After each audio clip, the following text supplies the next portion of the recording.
নাগেশ্বরীতে অবসরপ্রাপ্ত সেনা সদস্যের বিরুদ্ধে সরকারি রাস্তা দখলের অভিযোগ, ভোগান্তিতে এলাকাবাসী। নাগেশ্বরী উপজেলা প্রতিনিধি শাওন আহমেদ লেবুর তথ্যচিত্রে বিস্তারিত। সাথে আছি আমি রীতা শ্রাবন্তী।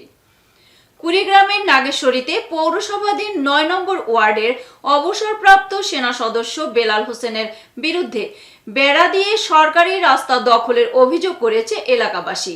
এতে রাস্তা সরু হয়ে যাওয়ায় কয়েক গ্রামের মানুষ যাতায়াতে ভোগান্তিতে পড়েছেন। রাস্তাটা হচ্ছে যে রেকর্ডের রাস্তা, দীর্ঘদিন ধরে প্রায় ৮ বছর ধরে ঝামেলা চলতেছে।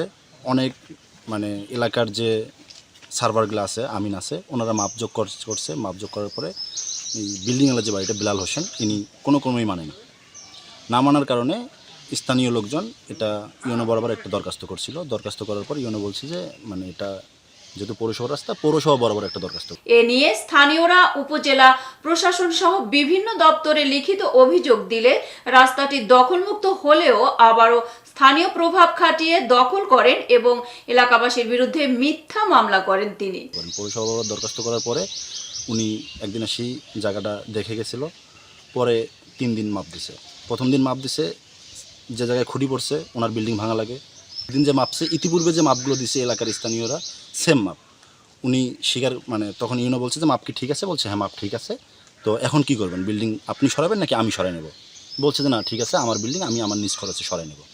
এলাকাবাসীর দাবি, মিথ্যা মামলা প্রত্যাহার ও রাস্তাটি দখলমুক্ত করে মানুষের চলাচলের দুর্ভোগ দূর করতে প্রশাসনকে দ্রুত পদক্ষেপ নিতে হবে। এতক্ষণ সঙ্গে থাকার জন্য ধন্যবাদ। আইওয়ার টিভি নিয়মিত আপডেট পেতে ভিজিট করুন আমাদের ওয়েবসাইট, ফেসবুক, ইনস্টাগ্রাম ও ইউটিউব চ্যানেলে।